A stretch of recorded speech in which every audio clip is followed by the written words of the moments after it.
Bueno, muy buenas tardes a todo el público presente que está en esta oportunidad, pues siguiendo lo que es el cierre de esta jornada, este Congreso de Derecho Internacional de forma binacional Panamá-Perú, que bueno, ha iniciado con gran éxito. Ya han pasado 2 días desde que iniciamos el día miércoles con esta gran conferencia internacional y que hemos visto pues el despliegue de grandes exposiciones nacionales y internacionales, en este caso emanado por la Embajada del Perú y su excelencia Jorge Rafó, que nos ha estado acompañando durante toda la jornada, en definitiva dando una muestra pues impactante y significativa de lo que es la diplomacia moderna desde el punto de vista educacional, de forma pues binacional, en esta oportunidad Panamá-Perú.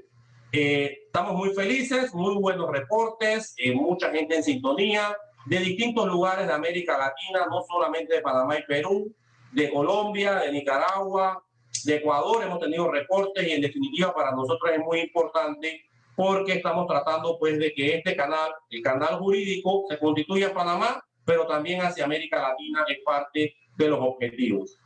Sin más, hoy vamos a estar desarrollando un tema importante y fundamental, una figura que tal vez no es muy conocida para el tema del desarrollo cotidiano del abogado, pero sí es muy conocida para los temas, por un lado, de los ministerios de Relaciones Exteriores y por el otro lado, de los procedimientos penales.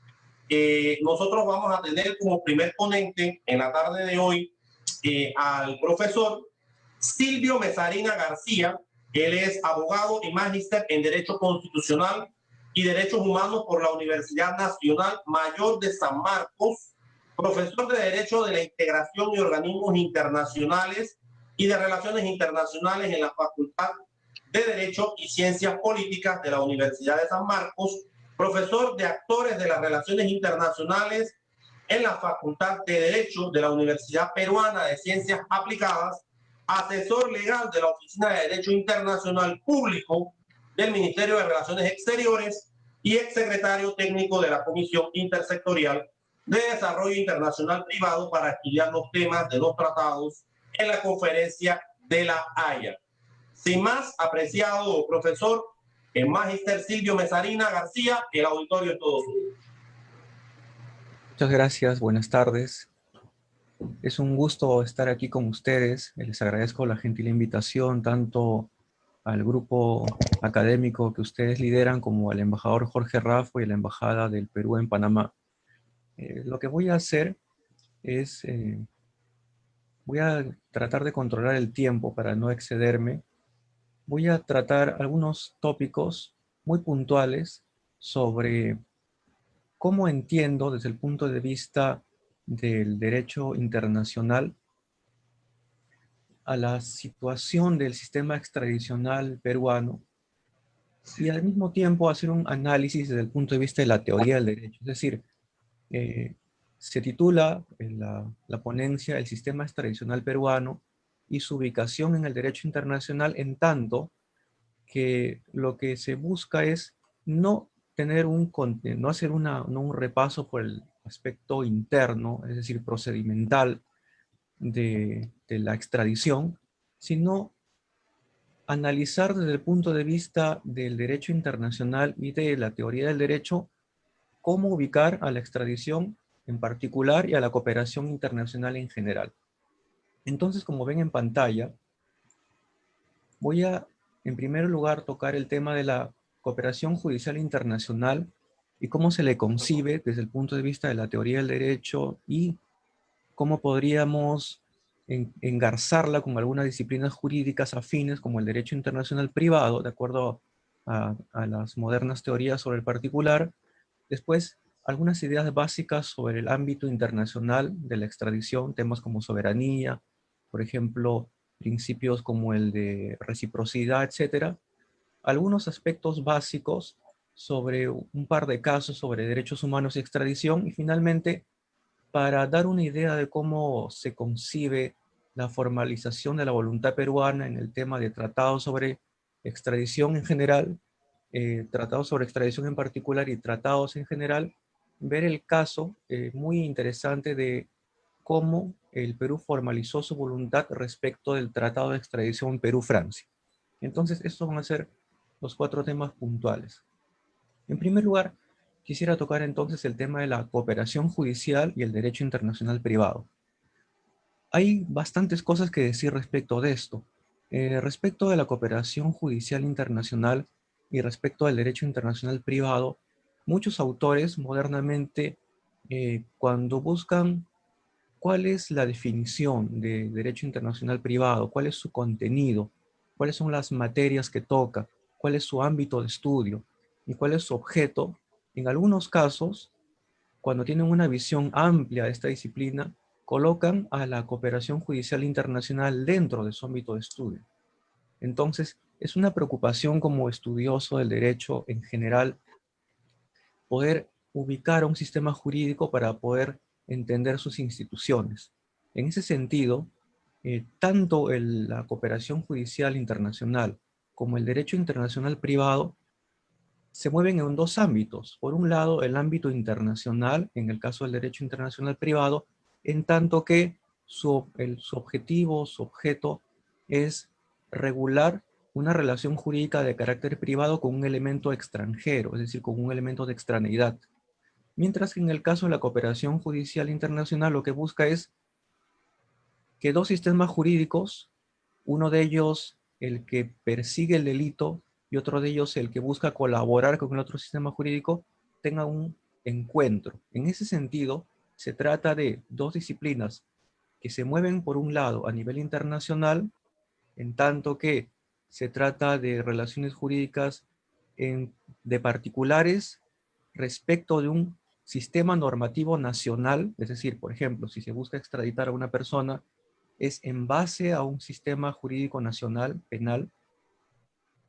En el caso de un elemento, en el caso del derecho internacional privado, cuando se trata de aplicar una norma extranjera o dirimir si es que un determinado tribunal es competente para el juzgamiento, se utiliza el derecho extranjero que es acogido en otro ordenamiento jurídico, y en ese sentido, ambos ordenamientos jurídicos o ambas disciplinas, tanto la cooperación judicial internacional como el derecho internacional privado, entonces lo que buscan es, en el fondo, como finalidad, si se quiere, teleológica, es encontrar un elemento de justicia o de alcanzar la justicia a nivel de la cooperación entre ordenamientos jurídicos estatales. En ese sentido, tienen muchas connotaciones y muchas concomitancias estos ordenamientos o estas disciplinas jurídicas.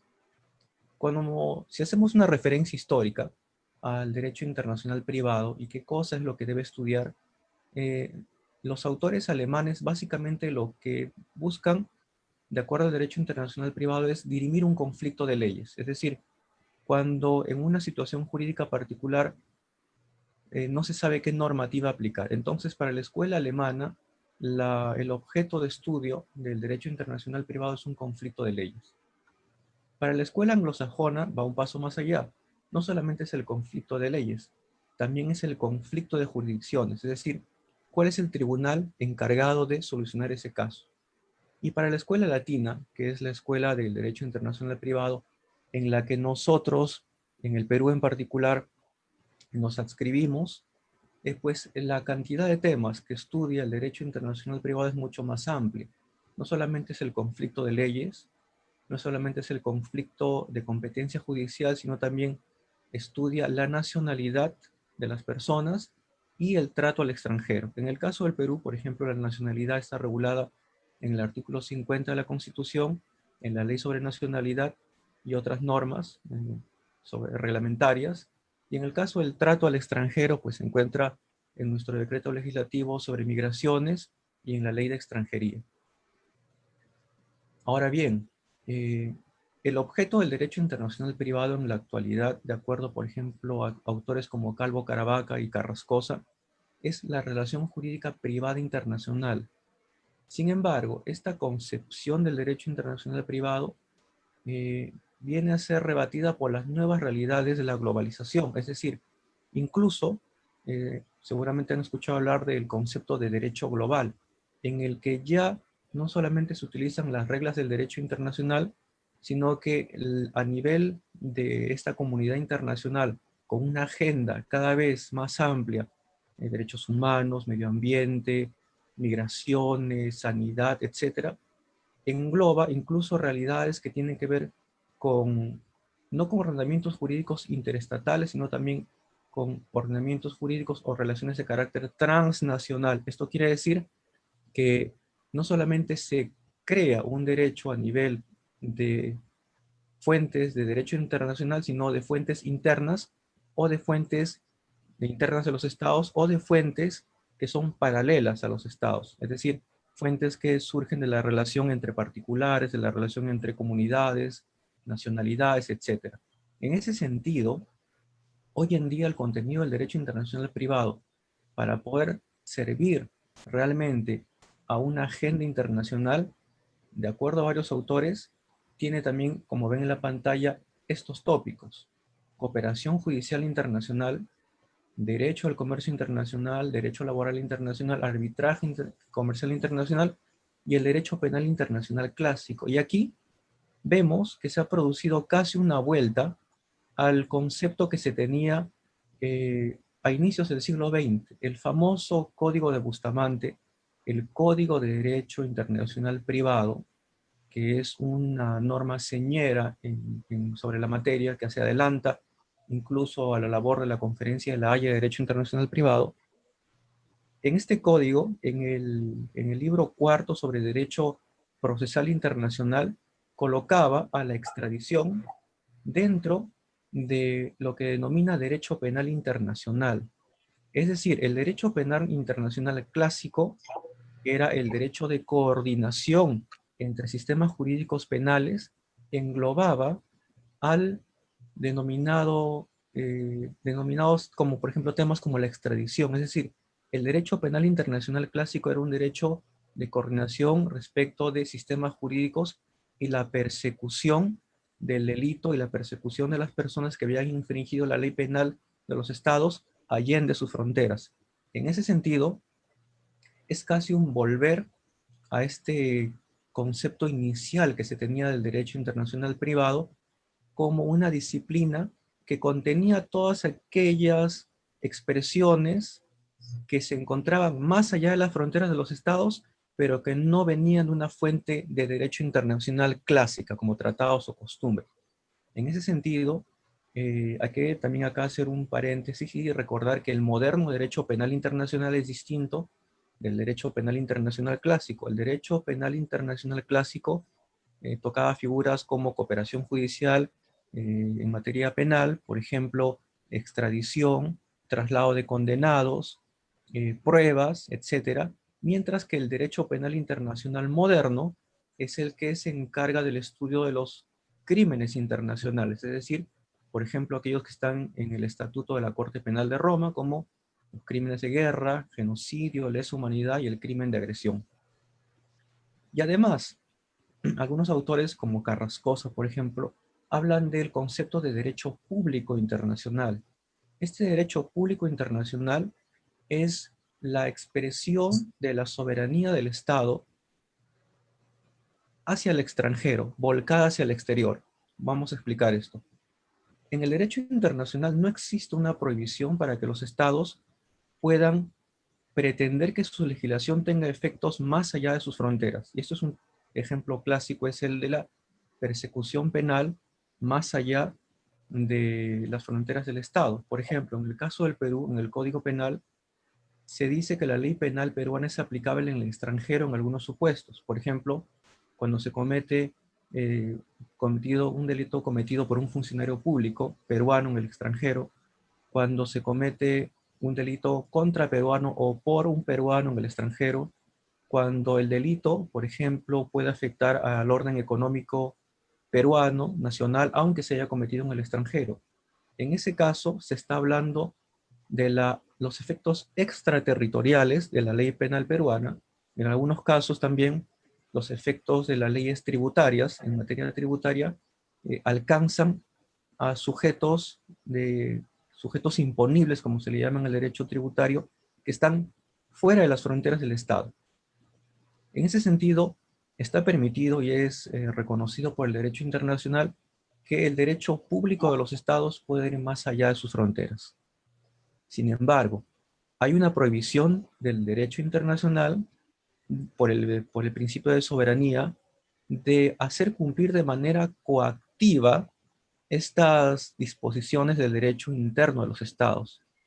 Entonces, ¿cuál es la herramienta de la cual se valen los estados para poder hacer vigente su legislación o poder ejecutar su legislación en el extranjero? La cooperación internacional, la cooperación judicial internacional y el derecho internacional privado. En conclusión, para terminar esta parte, eh, ¿dónde ubicamos a la cooperación judicial internacional? La ubicamos en el derecho penal internacional, en el derecho internacional público. Bueno, de hecho, las fuentes del derecho internacional público son las fuentes, en muchos casos, de la cooperación judicial, en el particular de la extradición, porque los tratados de carácter bilateral o multilateral contienen una parte de las obligaciones jurídicas de los estados en esa materia. En el derecho penal, por supuesto, también está estrechamente relacionado, porque el derecho penal establece las figuras típicas que van a ser después perseguidas a nivel internacional por parte de los estados con la cooperación de otros estados, y además por ejemplo, por el concepto de doble incriminación, etc. Derecho procesal definitivamente. De hecho, en nuestro país, las normas sobre extradición se encuentran en el nuevo Código Procesal Penal, un libro específico sobre materia de cooperación judicial internacional. También podemos ubicarlo en el derecho penal internacional clásico, como habíamos señalado hace un rato, o dentro del el derecho internacional privado. Sin embargo, después de estas consideraciones, llegamos a una conclusión. Al igual que el derecho internacional privado, que no está claramente delimitado cuál es su ubicación en el derecho, algunos autores señalan que el derecho internacional privado es derecho privado, otros lo colocan dentro de las materias que se deben estudiar en el derecho público. ¿Por qué? Porque existe una norma que es la norma de conflicto, que es una norma imperativa, por ejemplo. Y otros autores que consideran que el derecho internacional privado es un derecho de coordinación, es un derecho, un paraderecho, es decir, un derecho que sirve al derecho. De alguna forma, si pudiera hacer un paralelo, tendríamos que decir que la cooperación judicial internacional es igual que el derecho internacional privado, un paraderecho, es decir, un sistema jurídico que sirve al derecho en tanto que logra materializar un derecho sustantivo de un determinado orden jurídico. En todo caso, es un tema que no es fácil dilucidar. Veo que el tiempo avanza, pero vamos a seguir tocando algunas ideas. Algunas ideas de la extradición en el ámbito internacional. Quisiera tocarlas, que me parecen importantes que queden claras. Por ejemplo, el concepto de aplicación extraterritorial compulsiva y el concepto de soberanía. Los estados, como sabemos, se basan en un principio raíz del derecho internacional, que es el de igualdad soberana de los estados. Y en ese sentido, para que la cooperación, o mejor dicho, para que se haga efectiva eh, los mandatos de su ordenamiento jurídico, necesariamente deben recurrir a herramientas como tratados o cooperación. Sin embargo, por ejemplo, en algunos sistemas jurídicos como el peruano, la extradición es un procedimiento que inicia desde el punto de vista técnico en el ámbito jurisdiccional, en tanto que el Poder Judicial es el encargado del análisis de algunos requisitos procesales, como por ejemplo que exista la lesividad, exista el principio o que exista el requisito de la doble incriminación, etcétera, pero hay una reserva política en la decisión final en base a esta soberanía. Es decir, la decisión final de si se extradita o no queda en manos del Ejecutivo, y esto está relacionado con el concepto de orden público internacional.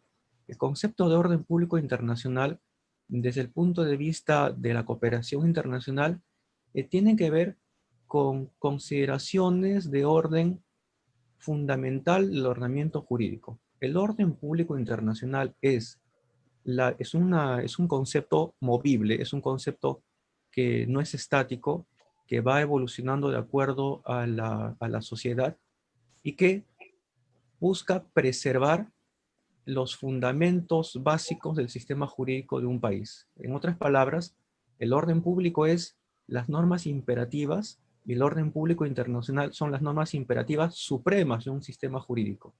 En ese sentido, si la extradición de una persona pasara por el filtro procedimental y se cumplieran los requisitos, el Estado podría negar la extradición amparándose en que la misma podría afectar a, sus normas internas de carácter fundamental. Ahora, ¿cuáles son estas? Pues no está claramente definido porque es un concepto gaseoso, pero básicamente se suele identificarlas con los derechos fundamentales de las personas. En ese sentido, para aplicar la cláusula de orden público internacional en el caso de una extradición y hacer una reserva política, el Estado tendría que considerar que la entrega de esa persona vulneraría los derechos fundamentales o los compromisos internacionales en materia de derechos humanos que ese Estado ha adquirido. El caso más clásico es en el caso en el que la vida de la persona será entregada corriera peligro, es decir, que fuera ejecutada porque el ordenamiento jurídico de ese país así lo dispone. En otras palabras, que la pena de muerte le pueda ser aplicada. Otro tema que es súper interesante de la extradición es el concepto de reciprocidad y el concepto de costumbre internacional. En algunos textos podemos encontrar que el concepto de costumbre internacional y el concepto de reciprocidad casi se confunden, pero hay elementos que nos llevan a considerar que son definitivamente distintos.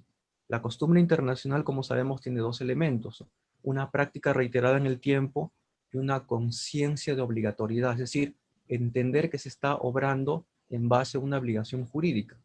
En el caso de la reciprocidad, si bien es cierto que dos estados en sus mutuas relaciones jurídicas pueden entender que al haber el otro estado concedido la extradición, ellos también estarían obligados.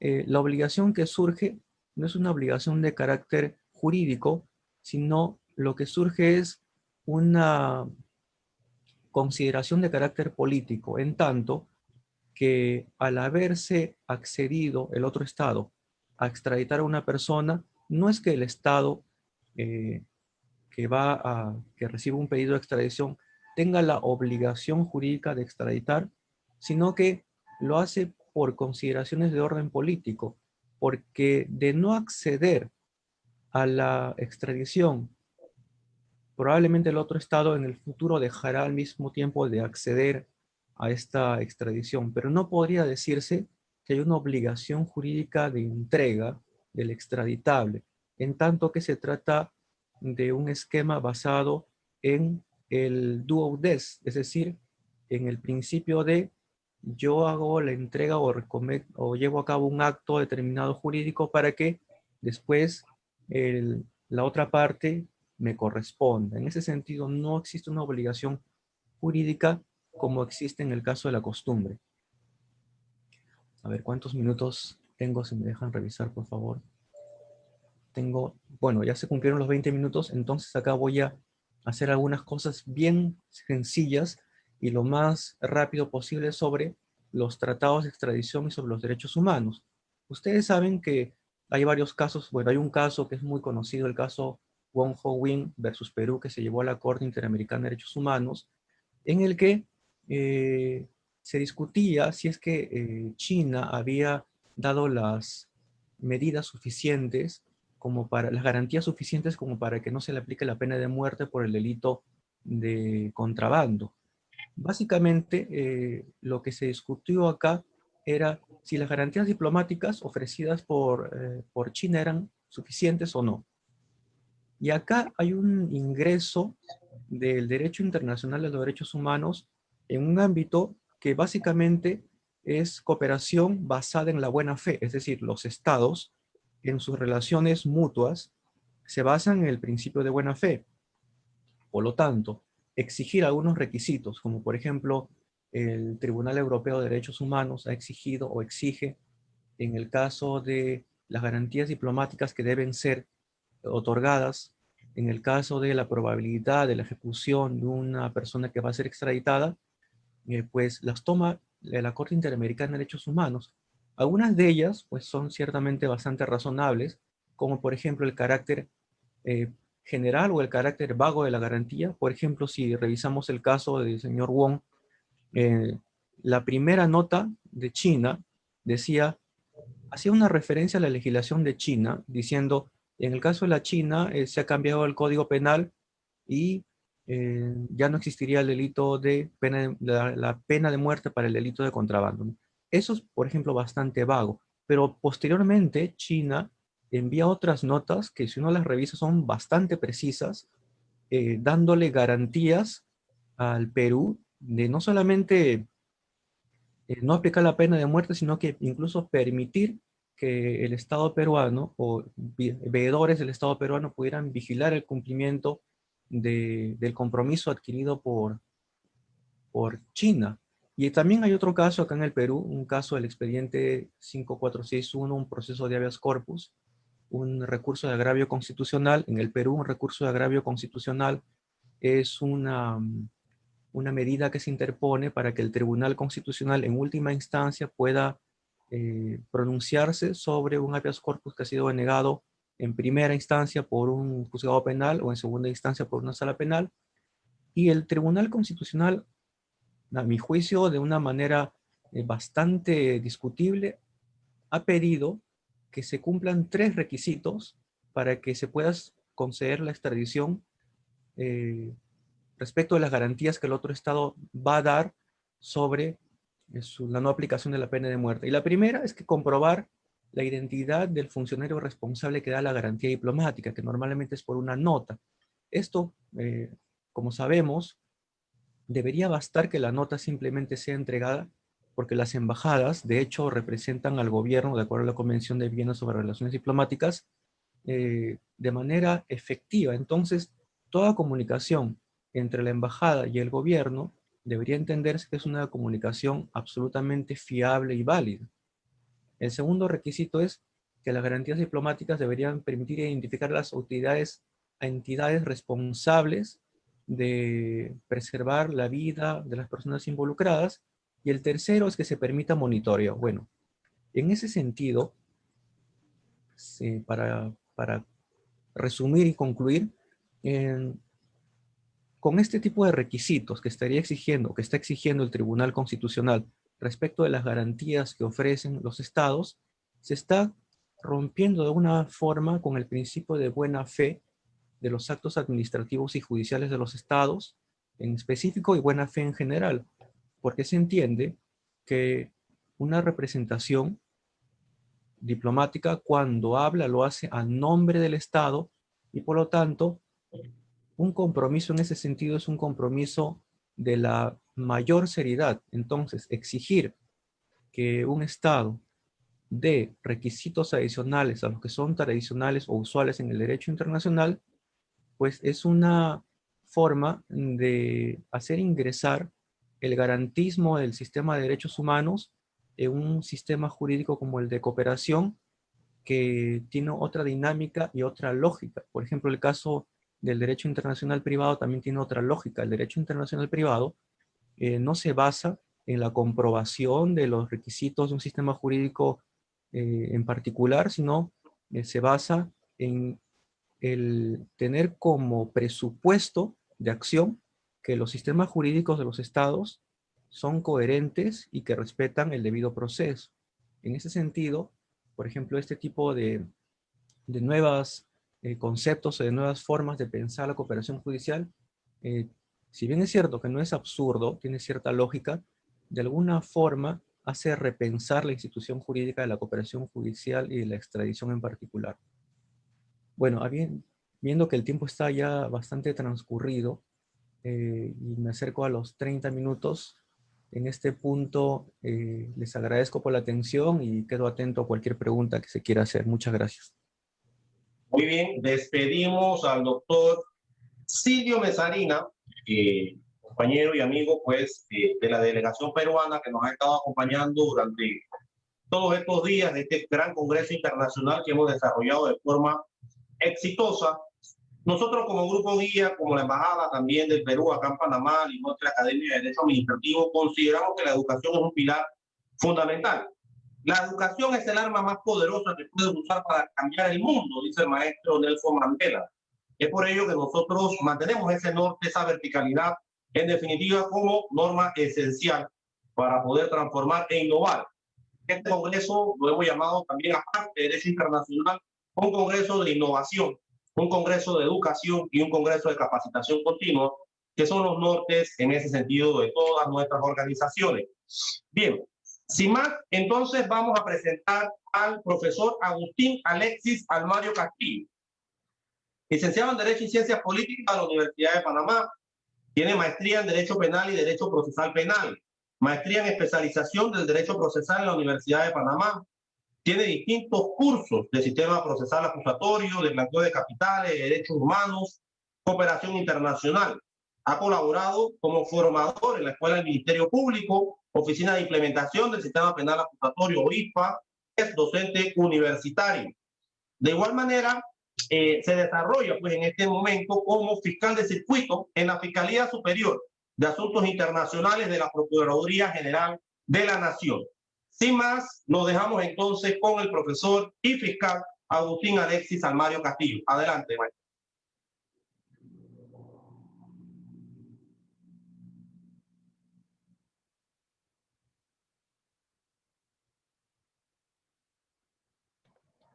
Muy buenas tardes a todos. Darle nuevamente las gracias al Grupo Guía, a la Academia de Derecho Internacional, así como también a la Embajada de Perú por esta oportunidad que nos brinda de poder compartir con ustedes este tema de tanta importancia en nuestra boga actual, que es la extradición, específicamente poder compartir sobre la extradición en el derecho panameño.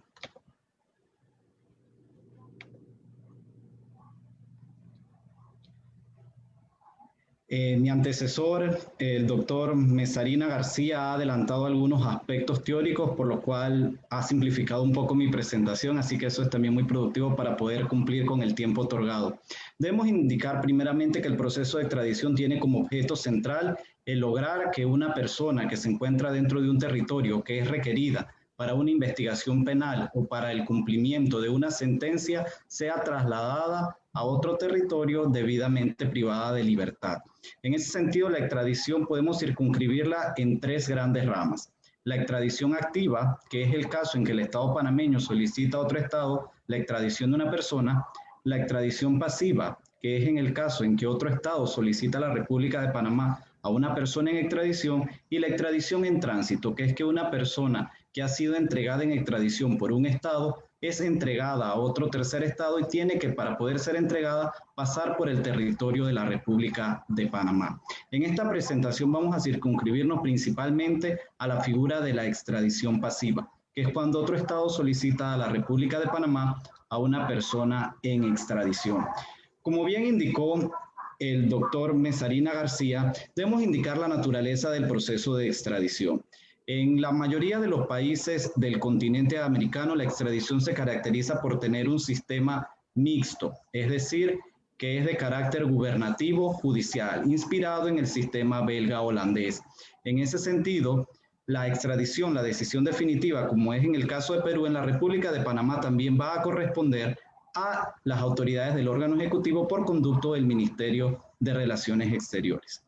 Los principios del proceso de extradición en Panamá debemos indicar primeramente el principio de preferencia de los tratados. Es decir, que el proceso de extradición se va a regir preferentemente por los tratados internacionales de los cuales la República de Panamá sea Estado parte. En ese sentido, en ausencia de un tratado bilateral o multilateral de extradición, la República de Panamá también podrá conceder la extradición de la persona en base al principio de reciprocidad internacional que bien ha explicado mi antecesor. En ese sentido, ¿quiénes son los actores que intervienen dentro del proceso de extradición? Debemos indicar que el proceso de extradición tiene dos grandes etapas, por decirlas así. Primeramente está la etapa de ubicación o localización de la persona. En esta etapa procesal, entonces, debemos hablar de un organismo internacional que es la Interpol, que en el caso particular de Panamá tiene una oficina nacional. Un Estado, cuando tiene conocimiento de que una persona se ha evadido de su jurisdicción para evitar cumplir una sentencia penal o para evitar ser investigado, tiene la facultad de, producto de una orden privativa de libertad, solicitar a este organismo internacional la emisión de una notificación roja. Notificación que permitirá que por medio de los organismos homólogos pueda ubicarse a esta persona dentro de un territorio determinado. Una vez esta persona sea ubicada por el Estado, este comunicará formalmente al Estado que lo está solicitando para que pueda iniciarse todo el trámite y el proceso de extradición. Es importante tomar en consideración que, contrario a la República de Perú, en Panamá la notificación roja no equivale a una orden de detención provisional con fines de extradición. En Panamá, para que pueda ordenarse esta orden, debe ser expedida por una autoridad competente conforme lo establece nuestra Constitución política. En el Perú, por el contrario, la orden de notificación roja es suficiente para privar a la persona de libertad e inmediatamente entonces empezaría a contar el término para que el Estado formalice el pedido de extradición. En ese sentido, en la República de Panamá, para que pueda emitirse esta orden de aprehensión, es necesario que el pedido sea realizado por medio de la autoridad diplomática o consular al Ministerio de Relaciones Exteriores de la República de Panamá, que es de manera exclusiva la autoridad central en materia de extradición designada en todos los tratados bilaterales o multilaterales aplicables en la materia. De igual forma, interfieren dentro del proceso de extradición en la República de Panamá el Ministerio Público, específicamente por conducto de la Fiscalía Superior de Asuntos Internacionales. También interviene dentro del proceso de extradición la autoridad jurisdiccional, que en este caso nuestro Código Procesal Penal lo circunscribe a dos actores principales. El Tribunal Superior de Apelaciones, dentro de toda la etapa inicial del proceso de extradición, para controlar lo concerniente a los derechos o garantías fundamentales, y la Sala Segunda de lo Penal de la Corte Suprema de Justicia, específicamente o de forma exclusiva para controlar el incidente de objeciones contra la decisión ministerial que estima procedente el pedido de extradición. En nuestra normativa interna, el proceso de extradición no está regulado dentro de una legislación específica, sino que las disposiciones en materia de extradición han sido reguladas tanto por el Código Judicial en su momento como actualmente por las disposiciones del Código Procesal Penal, con sus consecuentes reformas efectuadas por la Ley 35 del 2013 y posteriormente por la Ley número 4 del 2017. En ese sentido, es importante tomar en consideración que nuestro país desde hace 9 años se ha abocado a la implementación del sistema procesal penal de corte acusatorio y en todo el territorio nacional desde hace 4 años. Anteriormente a esta entrada en vigencia del nuevo sistema, todos los procesos se surtían conforme a las reglas establecidas en nuestro Código Judicial. En Panamá, como bien les había indicado anteriormente, existen una serie de tratados bilaterales que permiten la extradición, cuadro que pueden observar, y el cual será preferentemente la disposición que se aplicará para el proceso de extradición dentro de la República Panameña, así como también los convenios o convenciones internacionales de carácter multilateral que también pueden ser utilizados como fundamento para el proceso de extradición. Es importante indicar que la República de Panamá, contrario a otros estados, ante la ausencia de tratados de extradición, ya sean bilaterales o multilaterales, también permite que la extradición sea otorgada en base al principio de reciprocidad internacional, proceso el cual se surtirá conforme a las disposiciones establecidas en nuestro Código Procesal Penal de forma exclusiva. Veamos entonces un poco el flujograma del proceso de extradición en el derecho panameño. Como les había indicado anteriormente, en Panamá la notificación roja no equivale a una orden de detención preventiva con fines de extradición. Conforme lo que establece nuestra normativa, la solicitud de detención preventiva con fines de extradición deberá ser presentada por la autoridad diplomática o consular al Ministerio de Relaciones Exteriores, el cual, una vez recibe la documentación, determinará si la remite o no, al cumplir con los requisitos, al Ministerio Público a fin de que se emita una orden de aprehensión.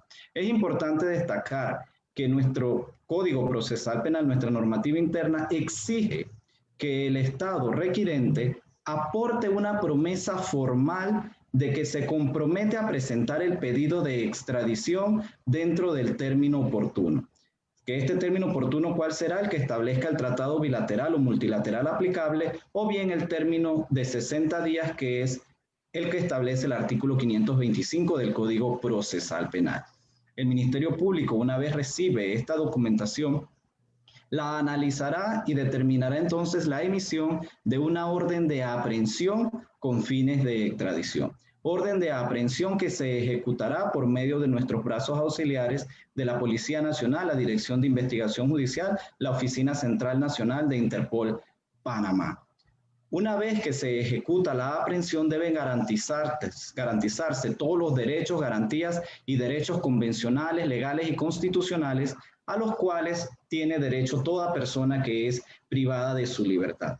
En ese sentido, es muy importante tomar en consideración la presentación que hizo mi antecesor, en el sentido de resaltar que dentro de los procesos de extradición, por tratarse de personas extranjeras, al por lo menos la República de Panamá prohibir la extradición de nacionales, que debe garantizarse lo estipulado en el artículo 36 de la Convención de Viena sobre derechos consulares, en el cual debe garantizarse ese derecho de comunicación y asistencia efectiva a la asistencia consular a toda persona privada de su libertad. El Ministerio Público tendrá un plazo de 48 horas para que pueda controlarse esa legalidad de la aprehensión de la persona aprehendida. Esta audiencia de control de legalidad de la aprehensión se va a surtir ante el Tribunal Superior de Apelaciones. Este Tribunal Superior de Apelaciones va a ser el del territorio en el cual la persona haya sido aprehendida. Por ejemplo, si fue en el primer distrito judicial de Panamá, va a ser el Tribunal Superior de Apelaciones del primer distrito judicial. Si fue en el tercer distrito judicial, en Bocas del Toro, va a ser el Tribunal Superior de Apelaciones y así sucesivamente. En esta audiencia de control de legalidad de la aprehensión, los magistrados del Tribunal Superior de Apelaciones ejercen funciones de garantía. Es decir, ellos controlan que se cumplan todos los derechos de la persona que en ese momento se está siendo sometida a un proceso de extradición. En ese acto de audiencia se va a controlar la legalidad de la aprehensión, es decir, que no se haya vulnerado ningún derecho, ninguna garantía constitucional, legal o convencional en contra de la persona que ha sido privada de su libertad. De igual forma, dentro de este acto de audiencia va a solicitarse la aplicación de una medida cautelar personal en contra de la persona requerida en extradición. Por excelencia y conforme lo establece nuestra normativa interna, la medida cautelar personal a aplicar es la detención provisional con fines de extradición. Esta detención provisional va a ser decretada por un término determinado, que es el término que tendrá el Estado para poder formalizar el pedido de extradición. Como alternativa a la privación de libertad, existe la posibilidad, conforme nuestro Código Procesal Penal, que el extraditable solicite una fianza de excarcelación, para la cual, conforme lo que establece nuestra normativa interna, será indispensable que la persona pueda acreditar su arraigo dentro del territorio panameño. Es importante tomar en consideración que el proceso de extradición se sustenta en que materialmente el Estado puede, en base a sus compromisos internacionales, entregarle a la otra persona. Por lo tanto, el riesgo de fuga dentro de los procesos de extradición es sumamente elevado, por lo cual una fianza de excarcelación debe ser debidamente sustentada para que la autoridad jurisdiccional pueda otorgarla. Dentro de este acto también podrá ordenarse la aprehensión de todos aquellos artículos, bienes que hayan sido aprehendidos en posesión de la persona requerida en extradición. Pero no se trata de cualquier artículo o bien que tenga la persona, sino aquellos artículos que puedan considerarse como prueba dentro del delito o bien que puedan ser considerados como producto del mismo. Luego de esto, ordenada la detención provisional con fines de extradición o concedida la fianza de excarcelación, el Ministerio de Relaciones Exteriores tendrá entonces que comunicar al Estado requirente que tiene que formalizar el pedido de extradición dentro del plazo respectivo establecido, ya sea en el tratado bilateral o multilateral, o bien establecido en los 60 días que prevé nuestro Código Procesal Penal. Vencidos esos 60 días, el Ministerio de Relaciones Exteriores, al recibir la documentación, la valorará y determinará si se cumplen con los presupuestos previstos en los instrumentos internacionales o bien en el artículo 521 de nuestra normativa interna. Valorados que se cumplen todos los presupuestos, entonces transmitirá la documentación al Ministerio Público, quien a su vez entonces solicitará un acto de audiencia para que entonces pueda ordenarse el arresto de la persona requerida en extradición durante todo el término que dure el proceso. En caso tal, la persona que haya sido privada de libertad producto de un proceso de extradición no se haya podido formalizar el pedido, será puesta en libertad, sin perjuicio de que posteriormente el Estado pueda presentar la documentación y se reinicie el proceso de extradición. En este acto de audiencia de formalización de la extradición, se controlará que se hayan cumplido todos los aspectos que establece, ya sea el tratado bilateral o multilateral de extradición, o bien lo establecido en el artículo 521 del Código Procesal Penal. Es importante indicar que a pesar de que se deban cumplir estos requisitos, ello no obvia que el Ministerio de Relaciones Exteriores tenga la facultad posteriormente de requerir información adicional al Estado requirente para tomar su decisión. Es decir, que si tiene alguna duda con respecto a algún aspecto de la formalización de la extradición, por ejemplo, tiene dudas con respecto a la prescripción del delito, puede el Ministerio de Relaciones Exteriores, como autoridad central, perfectamente solicitar información adicional al Estado requirente. Este caso establece nuestra normativa interna un término de 30 días para que esta información pueda proporcionarse. Es importante indicar que en esta audiencia de formalización de la extradición se determinará el arresto de la persona. Nuestro proceso establece un término indefinido para que el Ministerio de Relaciones Exteriores pueda pronunciarse sobre la procedencia o no del pedido de extradición.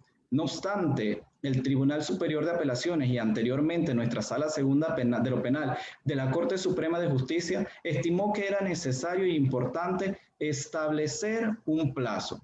Este plazo es establecido directamente por esta autoridad jurisdiccional en este acto de audiencia dependiendo del caso, que puede oscilar entre 30, 45 o 60 días para que se pronuncie una decisión definitiva.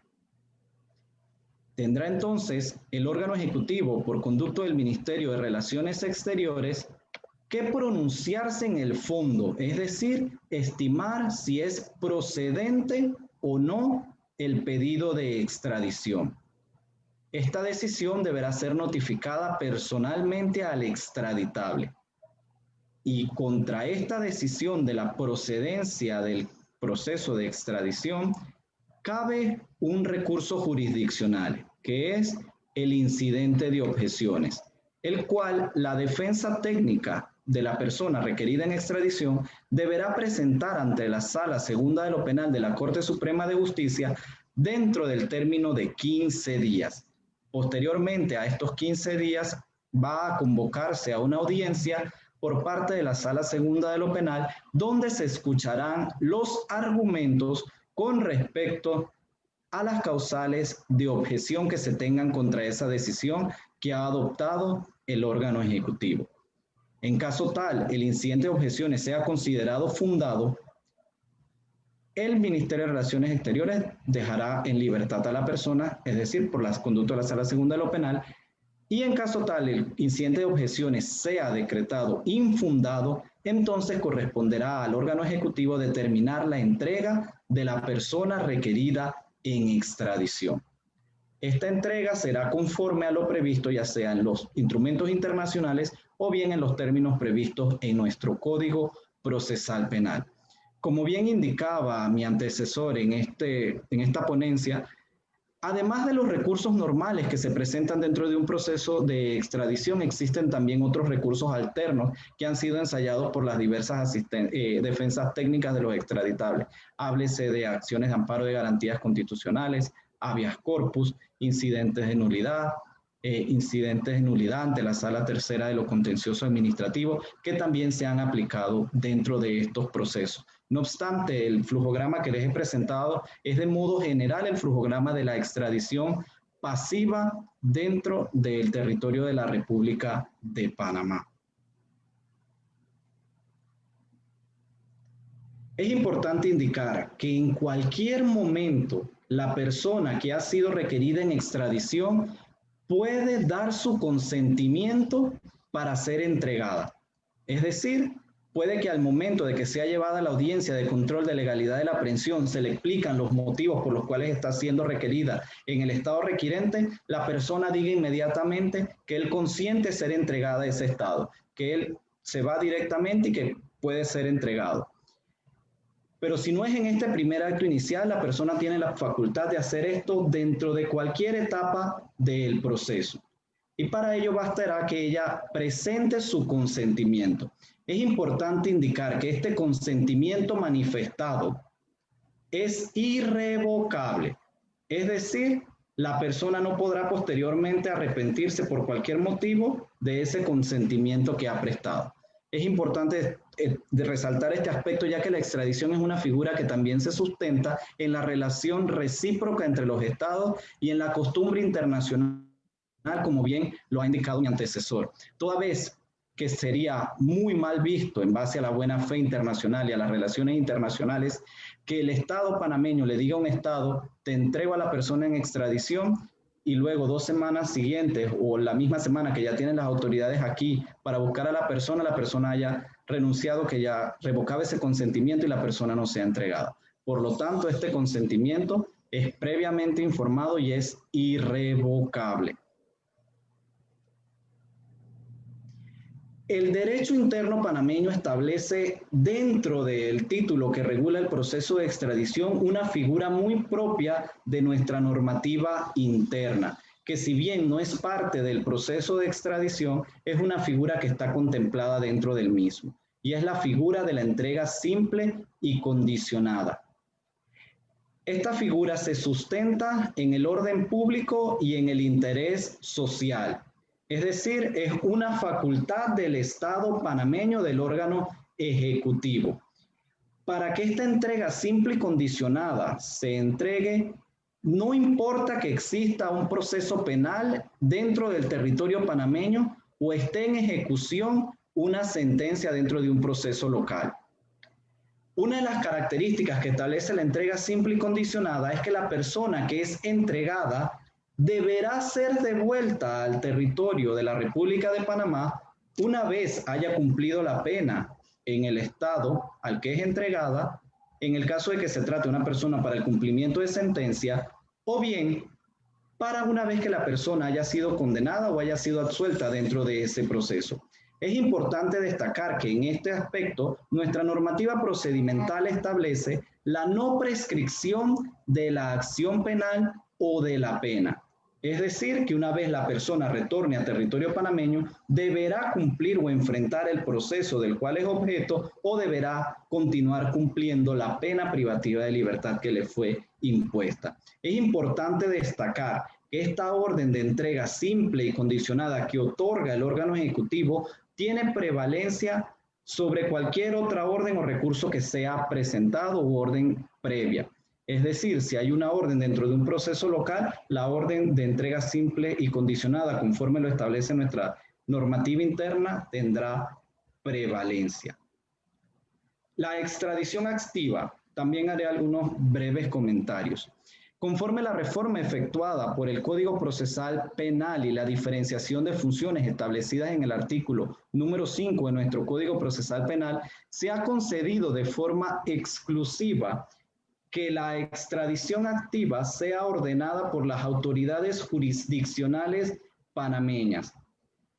No obstante, debemos aclarar que todavía en la República de Panamá tenemos procesos que se siguen surtiendo conforme el Código Judicial, el libro tercero, los cuales entonces se regirán por las reglas establecidas en este código, donde el Ministerio Público todavía tiene algunas funciones de carácter jurisdiccional. Pero en el caso establecido en el Código Procesal Penal panameño, debemos indicar que esta solicitud la podrá hacer la autoridad jurisdiccional toda vez que es la única autoridad competente para emitir una orden privativa de libertad, una orden de detención provisional. Será entonces la autoridad jurisdiccional, conforme al artículo 545 del Código Procesal Penal, la encargada de hacer la solicitud de detención provisional con fines de extradición, o bien será la encargada de presentar un escrito formal de extradición, o también será entonces la facultada para presentar una excepción a la regla de especialidad en los procesos establecidos con el Código Procesal Penal, no así en los del Código Judicial. Es importante indicar que los procesos de extradición activa no tienen mayor regulación dentro de nuestra normativa interna, toda vez que estos procesos se regirán preferentemente por los tratados bilaterales o multilaterales aplicables en materia de extradición, y también se van a regir fundamentalmente por las disposiciones del derecho interno del Estado requerido, por lo cual deberá entonces la autoridad panameña adecuarse a los requerimientos que cada Estado requiera conforme a su normativa vigente, o también a los requerimientos que establezca el tratado en el cual se va a fundamentar el pedido de extradición. De igual forma, las solicitudes de extradiciones activas siempre serán remitidas al Estado requirido por conducto del Ministerio de Relaciones Exteriores, ya que, como les he indicado anteriormente, Panamá ha establecido como autoridad central única en materia de extradición al Ministerio de Relaciones Exteriores. Otra de las figuras que opera dentro de la extradición es la extradición en tránsito, que si bien no es una extradición como tal para nuestro derecho interno, también es otra de las figuras que se pueden dar. ¿Y en qué consiste? La figura de la extradición en tránsito consiste en que el órgano ejecutivo podrá autorizar el tránsito por el territorio panameño de extraditados entregados por otros estados a una tercera nación amiga, y hará que se preste protección a sus custodios para evitar la evasión. Es decir, se permite que la persona que está privada de libertad circule por el territorio panameño para posteriormente entonces seguir su camino hacia su país al cual va a ser entregado, garantizando que durante el término que está en territorio panameño se tengan las custodias suficientes para evitar una evasión o fuga. Este es un caso muy común que se da en territorio panameño, ya que recordemos que por nuestro sistema aeroportuario y que se ha establecido el Hub de las Américas dentro del territorio de Panamá, se da la circulación muy común de personas requeridas en extradición en tránsito por nuestros aeropuertos. Para concluir entonces con esta presentación, es importante resaltar nuevamente los principios rectores por los cuales se rige el proceso de extradición en el territorio panameño. Debemos recordar nuevamente el sistema de preferencia de los tratados. Contrario al sistema anglosajón de la extradición, el sistema panameño es un sistema de corte gubernativo judicial, es decir, es de un corte mixto, muy ligado a lo que es el sistema belga holandés, en el cual, contrario al sistema anglosajón, no se va a entrar a determinar la causa probable o a entrar a ver las pruebas o los elementos que tienden a ver a la culpabilidad de la persona, sino que nos vamos a centrar a los aspectos formales y concerniente respectivamente también a todo lo relativo al cumplimiento de derechos y garantías fundamentales. Como bien lo indicó mi antecesor, dentro de los procesos de extradición rigen fundamentalmente todos los principios, derechos y garantías que tiene toda persona, por lo cual estos deben respetarse y garantizarse efectivamente dentro del proceso de extradición. Y como bien él lo indicaba, existen causas facultativas o causas obligatorias de denegación de un proceso de extradición que tienen que ver específicamente con temas de derechos humanos de la persona requerida. Por ejemplo, que la persona pueda ser sometida a un trato cruel, inhumano o degradante, pueda ser sometido a tortura, es una de las causales por las cuales el Estado puede denegar la extradición de una persona. Por ejemplo, que la persona sea una perseguida política, es otra de las causales por las cuales puede un Estado denegar a otro, a una persona requerida en extradición. En ese sentido, la extradición es un proceso fundamental dentro de la cooperación judicial internacional, la cooperación penal internacional, que como bien lo indicaba nuestro antecesor, que cada día toma más relevancia dentro de nuestras jurisdicciones, dentro de nuestro continente, específicamente en nuestros dos países hermanos, de Perú, de Panamá, en los cuales tenemos una amplia experiencia en temas de procesos de extradición. ¿Por qué? Porque la extradición lo que hace es evitar la impunidad, evitar que aquellas personas que se han sustraído del Estado queden impunes y que esos hechos por los cuales ha sido condenada o esos hechos que se le están indilgando no puedan entonces ser verdaderamente juzgados y determinarse por un tribunal imparcial, imparcial y conforme todos los derechos y garantías fundamentales y siguiendo el debido proceso, ser juzgada dentro del territorio.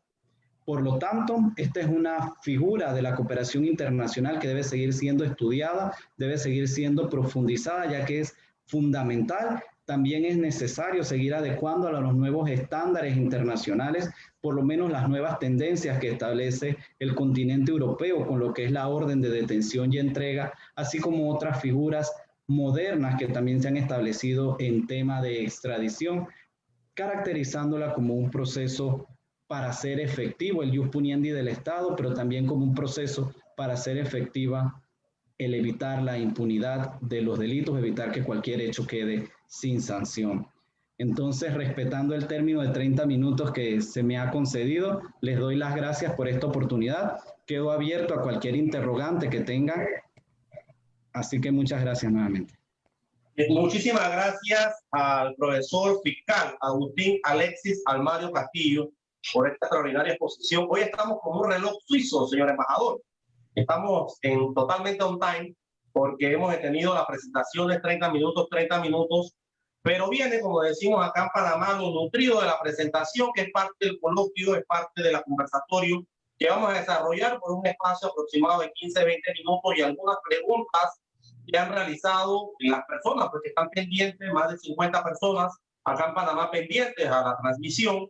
Y la pregunta va, doctor y apreciado profesor Silvio Mesarina García, con relación al caso Wong Ho Win, porque, bueno, se mencionó y inmediatamente causó, pues, algunos análisis por parte de nuestros ciberescuchas que nos han indicado, pues, lo interesante que ha resultado, en definitiva, para la hermana República del Perú, ese proceso de extradición, en definitiva, porque pasó por un agotamiento interno jurídico fuerte en el año 2008 y que posteriormente incluso fue a la Corte Interamericana de Derechos Humanos y queda por resultado al final, si mal no hemos observado, en el año 2020, entonces con el regreso de esta persona de nacionalidad asiática y que en su momento pues también menciona China, que es uno de los primeros procesos de extradición de forma efectiva que se realiza entre China y un país del hemisferio de América. Entonces sí quisiéramos que nos hiciera algún análisis dentro del contexto que se da eso, y eso habría que atarlo en definitiva con lo que decía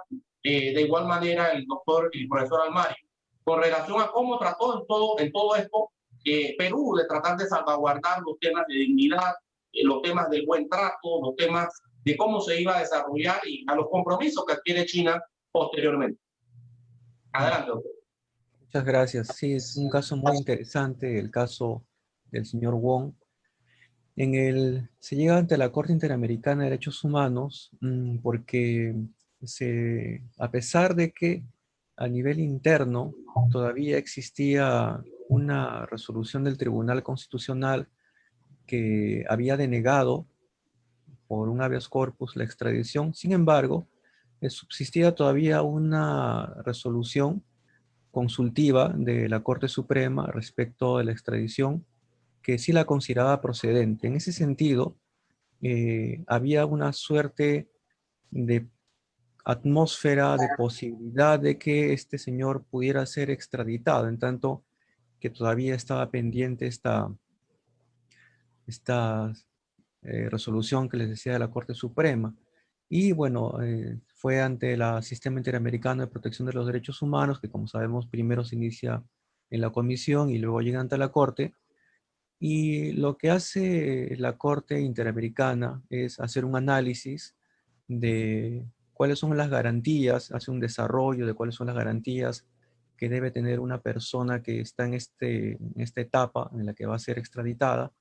Y se habla obviamente de temas como el derecho al debido proceso, sobre todo, elementos ahí muy interesantes como el derecho a ser oído, por ejemplo, en la parte resolutiva, la Corte Interamericana, si bien es cierto que señala que algunos derechos el Estado podría haberse cometido de alguna forma ciertas vulneraciones de sus derechos.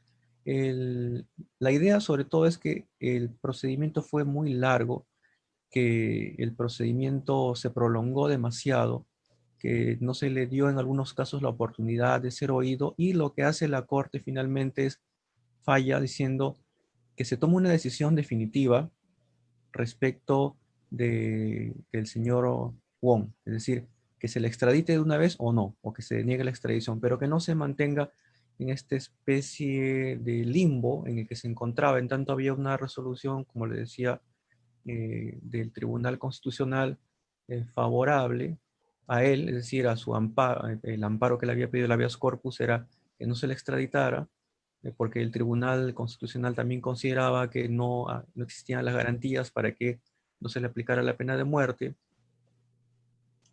más o menos parecida a la resolución que después, más adelante, va a dar otra vez el tribunal en otro caso en el que establece algunos requisitos para que el Estado pueda garantizar que no va a ejecutar a esta persona. Y al final, entonces, lo que hace la Corte Interamericana es desarrollar un poco cuáles son los requisitos básicos, que están todos relacionados con el debido proceso, derecho a ser oído, juzgado en un plazo, que hay un plazo razonable por el cual esta persona pueda ser extraditada.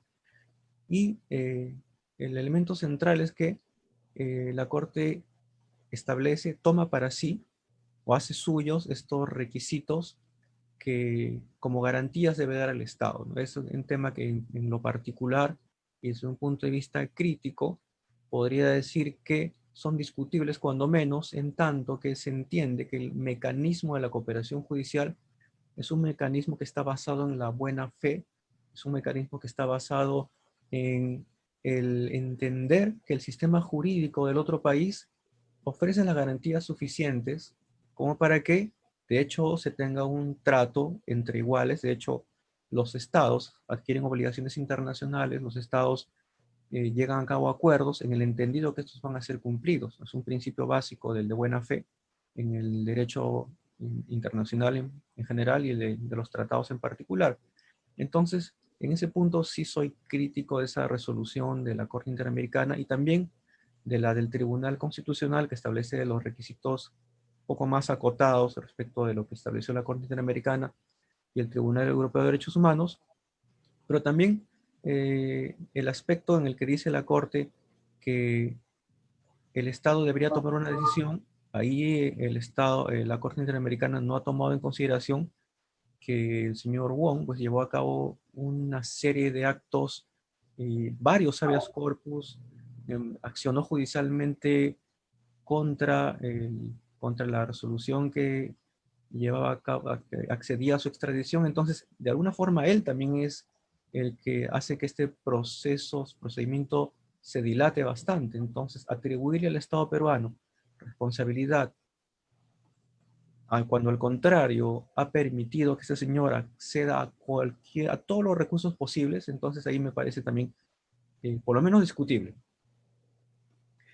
Básicamente esas son las ideas respecto a este tema, y al final pues se autorizó su extradición y fue extraditado hasta la China, y bueno, hasta donde tengo entendido, pues no pasó nada con este señor, fue juzgado, se siguió el debido proceso y tal. Y el caso es supremamente interesante porque, por un lado, la Corte Interamericana menciona con relación específica a la justicia en tiempo razonable, uno de los principios usuales dentro del sistema interamericano que trata de alguna u otra manera de brindar la protección, sobre todo a todos los ciudadanos que están bajo esta cobertura. Pero por el otro lado, lo que dice el doctor Mesarina, interesante también, el principio, uno de los derechos constitucionales, y lógicamente está también en la Constitución de Perú, es el principio de defensa.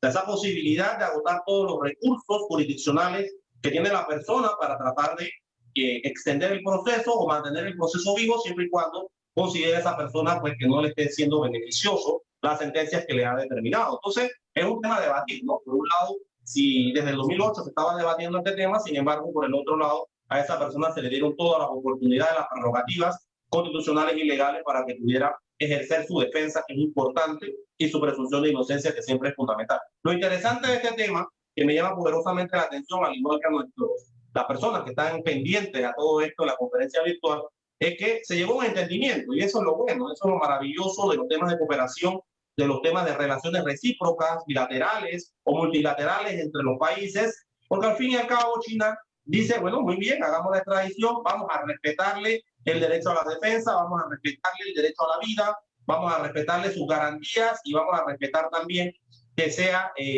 procesado bajo los mismos delitos a los cuales lo estamos requiriendo. Eso es supremamente interesante.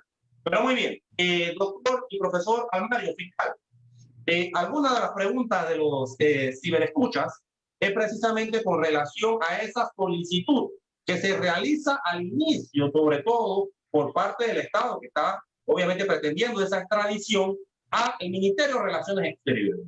Y es precisamente porque hay un tema, un mix, que es muy bien lo que usted mencionaba cuando hablaba del concepto gubernativo judicial. Y usted menciona precisamente el sistema continental europeo, precisamente para el tema de Belga-Holanda, el sistema que nosotros seguimos acá en Panamá. Es un mix, por un lado, entre el Ministerio de Relaciones Exteriores, entendiendo un procedimiento administrativo, y por el otro lado, entonces, un procedimiento jurisdiccional. Pero sí queríamos conocer específicamente el tema de los análisis que hace el Ministerio de Relaciones Exteriores al inicio.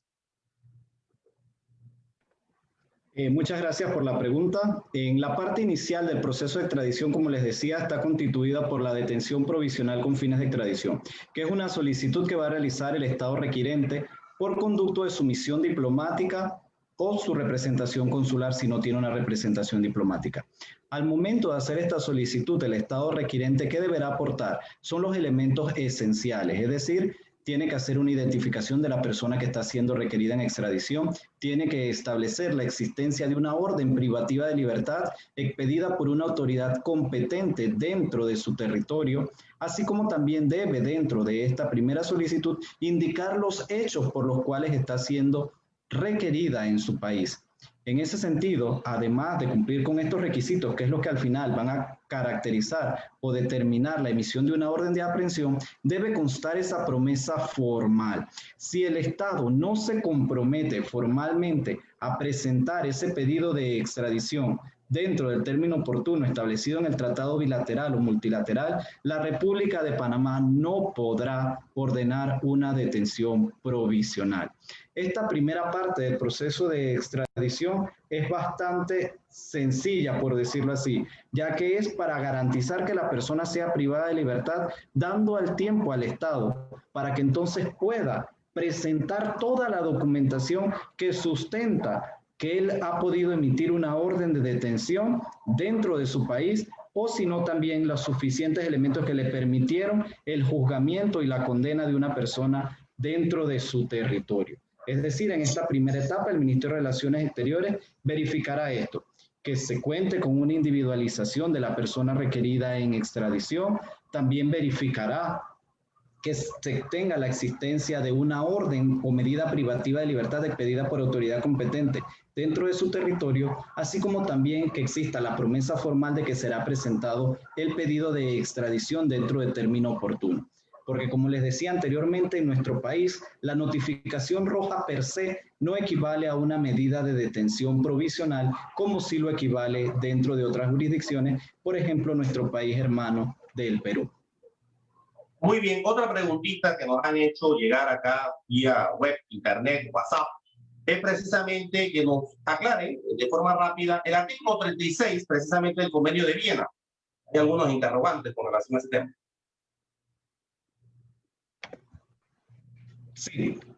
El artículo 36 de la Convención de Viena sobre relaciones consulares, si bien no es una disposición en materia de derechos humanos o garantías fundamentales, la Corte Interamericana de Derechos Humanos en reiterados fallos Entre ellos podemos citar el fallo del señor Jesús Tranquilino Vélez Lor contra la República de Panamá. Se ha establecido que este derecho de asistencia consular establecido en este artículo para toda persona extranjera privada de libertad dentro de su territorio debe ser garantizado. ¿Y en qué consiste este derecho de asistencia o notificación consular? Primeramente consiste en que la persona sea informada de que tiene este derecho. Es decir, yo tengo que comunicarle a la persona que él tiene derecho a comunicarse con su representante o su agente consular. Como segundo, implica que la persona tiene el derecho a comunicarse efectivamente con su agente consular. Es decir, yo tengo que garantizar que la persona pueda comunicarse con su agente. Y tercero, es el derecho a la asistencia efectiva. Es decir, que pueda entonces su representante consular brindarle la asistencia requerida por este. En ese sentido, este derecho es garantizado dentro de todos los procesos de extradición en la República de Panamá. Es decir, a la persona inmediatamente es privada de libertad, se le garantiza y se le notifica que tiene derecho a esta prerrogativa de ser notificado su representante consular. Pero ¿por qué se ha considerado por la Corte Interamericana de Derechos Humanos este artículo que no está dentro de uno de los tratados internacionales de derechos humanos como una garantía fundamental? Y es que tenemos que recordar que las personas privadas de libertad extranjeras en un territorio tienen, por decir así, una diferencia o tienen, por decir así, poniendo otra palabra, tienen una condición de vulnerabilidad adicional a la que puede tener cualquier privado de libertad nacional del país. ¿Y cuál es ese riesgo o condición de vulnerabilidad? Que esta persona generalmente va a desconocer el sistema jurídico interno, es decir, no va a entenderlo. Por eso, lo que hace este derecho es garantizarle esa equiparación, porque por medio de la asistencia que le puede brindar el equipo consular, puede esta persona un poco entender mejor por medio de una persona que conoce, por ejemplo, que se trate de países que ni siquiera tienen el mismo idioma que la República de Panamá, puede explicarle en su propio idioma un poco el sistema, se sienta acompañada. De igual forma, también esto se da por el propio ejemplo que he dado del idioma, ya que muchas veces la persona ni siquiera domina el idioma español y por ende también el poder tener esa comunicación cercana con su agente o representante consular dentro del territorio panameño, cualquier país le da esa posibilidad de también sentirse acompañada dentro del proceso, si bien a pesar de que va a tener una defensa técnica que es la que efectivamente va a ejercer todos los recursos que le permite la ley. Pero este derecho está consagrado ya efectivamente por nuestro sistema interamericano de protección de los derechos humanos, así que debe ser salvaguardado y respetado por todos los países que hemos aceptado la competencia de la Corte Interamericana de Derechos Humanos. Muy bien, doctor Silvio Mesarina, en un minuto sus conclusiones finales, por favor. Bueno, muchas gracias por todo esto. Bueno, concluyo justamente tocando las palabras de Agustín respecto de esta necesidad de encontrar un equilibrio, ¿no? Es cierto, los sistemas de derechos humanos en general son en razón del principio de progresividad, son expansivos. En ese sentido, las normas sobre derechos humanos en general, cualquier ordenamiento jurídico está reconducido hacia la protección del ser humano. Es decir, este efecto pro homine y el efecto de eficacia de los derechos humanos y fundamentales es necesario que sea protegido. De hecho, se pueden encontrar libertades subjetivas en instrumentos que no necesariamente tienen como propósito proteger los derechos humanos, como es el caso de la Convención de Viena sobre Relaciones Consulares. Pero eso también, desde el punto de vista del Estado, implica que hay ciertos mecanismos que lo que hacen es agilizar o hacer más eficaz la capacidad que ellos tienen para poder combatir el delito, para poder luchar contra la delincuencia organizada transnacional, etc. Entonces, encontrar el equilibrio, encontrar un punto medio en el que se garanticen los derechos fundamentales y por otro lado se garantice la eficacia de la persecución penal del Estado, en general, la eficacia de sus ordenamientos jurídicos, que al fin y al cabo lo que buscan es proteger a la población, es el reto. En ese sentido, tenemos una tarea no solamente desde el punto de vista académico, sino también los abogados y los operadores del derecho, por lograr el equilibrio de los respectivos sistemas jurídicos, no solamente desde el punto de vista de sus ordenamientos jurídicos internos, sino desde el punto de vista del ordenamiento jurídico interno y el ordenamiento jurídico internacional. Muchas gracias, doctor. Doctor Agustín, en un minuto también, de igual manera. Sí, me sumo mucho al comentario que ha hecho mi antecesor, don Silvio, en el sentido de que hay que lograr ese equilibrio. Actualmente, la comisión del delito cada vez es de mayor carácter transnacional. El delito doméstico poco a poco ha ido disminuyendo, por decirlo así, en el sentido de que sus connotaciones extranjeras cada vez se caracterizan de mayor forma. Pero producto de la persecución del delito o ese interés de ejercer el ius puniendi del Estado o evitar la impunidad, no se pueden vulnerar derechos o garantías fundamentales. Por ende, debe existir ese equilibrio, como bien dice el doctor Silvio, dentro de todo este engranaje de la cooperación jurídica internacional en materia penal. Como bien les había indicado dentro de mi exposición, es importante seguir reforzando esas relaciones bilaterales y multilaterales entre los estados, de modo de que cada vez podamos buscar mecanismos más simplificados, más efectivos, que permitan que los procesos de extradición puedan ser mucho más rápidos. Por ejemplo, el caso que propiamente señaló acá nuestro expositor del Perú, que demoró muchos años y al final no se dio esa justicia en términos razonables, como bien lo indicó la Corte Interamericana de Derechos Humanos, pero que también fue producto de la cantidad de recursos que fueron presentados. Entonces también ese es un reto que tenemos cada uno de los estados, de encontrar mecanismos que permitan tener procesos mucho más ágiles, pero respetando las garantías y derechos fundamentales de cada una de las personas que son intervinientes dentro de este proceso, es decir, la persona extraditable, así como del estado extranjero que está pidiendo la extradición. Como les decía, este es un proceso de muy vieja data, porque esta es la principal figura de cooperación internacional, pero que todavía sigue siendo de gran desarrollo. Así que debemos seguir profundizando a nivel académico y también a nivel de los aplicadores del derecho, ya sea por medio de las autoridades jurisdiccionales, también las autoridades investigativas, y en el caso también de nuestros dos países por parte de las autoridades de las cancillerías, las autoridades también diplomáticas. Así que sin más, sigamos estudiando esta figura y sigamos interesándonos en este tema de tanta boga en nuestra actualidad. Muchas gracias, profesor y fiscal Agustín. Las palabras finales para su excelencia, el embajador del Perú en Panamá, Jorge Rafó. Adelante, maestro. Activar el micrófono. Muchas gracias, doctor Chan, por su intermedio. Agradecerle al Colegio Nacional de Abogados, al Grupo Guía en particular, y por supuesto a la Academia de Derecho Administrativo de Panamá, por la oportunidad de habernos permitido articular el primer encuentro binacional peruano-panameño en materia jurídica. Nosotros como peruanos estamos sumamente satisfechos del desarrollo de estas 3 jornadas. Debemos felicitar grandemente a los expositores de altísima calidad. Creo que nuestro auditorio está satisfecho y contento de lo que se ha alcanzado.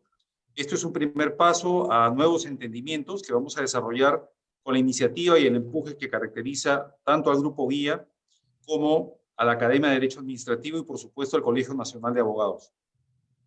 Nosotros también tenemos unas palabras especiales para usted, doctor Chan, porque su dinamismo y su articulación al momento de trabajar estos encuentros han sido fundamentales. Tengo palabras de reconocimiento particularmente a su persona por ese esfuerzo y ese empeño que usted ha puesto en todo lo que hemos hecho hasta ahora. Sin más, agradecerle a la digna audiencia por habernos acompañado estos 3 días, sobre todo a nuestros colegas desde el Perú que han estado siguiendo estos encuentros y tenemos muchos planes para llevar adelante con el dinamismo que ha expresado que Panamá tiene en estos campos. Nuevamente mi agradecimiento a los 2 expositores, al doctor Almario y al doctor Mesarina, por sus brillantes y didácticas presentaciones que han sido sumamente provechosas para el conocimiento de todos nosotros y sobre todo porque he visto en las redes que ha despertado muchísimo interés las preguntas de altísima calidad y se nota que hemos tenido un auditorio de muy buen prestigio, de muy buen nivel. Muchas gracias y buenas noches. Yo quiero darle un aplauso porque y exhorto a los compañeros también, y sé que acá en Panamá lo están realizando, a su excelencia el embajador Jorge Rafó. Ha estado los 3 días con nosotros acá. Desde el inicio hasta el final ha sido motor fundamental, y definitivamente eso es lo que marca una diplomacia de cooperación en los temas de educación, que son fundamentales para el desarrollo de nuestras naciones y sobre todo en este aspecto de América Latina. Por último, yo sí quería mencionarles, nosotros iniciamos con un tema de creatividad de Albert Einstein cuando mencionaba precisamente que la creatividad son personas que están tratando de transformar el mundo y pareciera que estuvieran divirtiéndose. Posteriormente, en el segundo día, hablamos de la innovación. Y con la innovación dijimos, la innovación es lo que diferencia a un líder de un seguidor de Steve Jobs. Y por último, hoy hablamos un poquito acerca de lo que es la educación. Y la educación es la herramienta capaz, es la herramienta más poderosa para transformar el mundo, dice Nelson Mandela. En ese sentido, creatividad, innovación y educación es lo que ha caracterizado esta jornada internacional binacional entre Panamá y la hermana República del Perú. Estamos eternamente agradecidos con todas las personas que siguen día a día todo lo que hacen, tanto la Embajada del Perú en Panamá, la Academia de Derecho Administrativo y Grupo Guía. Sin más, hoy, al mejor estilo del Corte Inglés, 6:30 de la tarde, según lo presupuestado, le damos un fuerte abrazo, que pasen un excelente fin de semana y seguimos trabajando por la Academia. Saludos, Panamá. Saludos, Perú. Fuerte abrazo. Muchas gracias. Gracias, doctor Chan. Gracias a todos.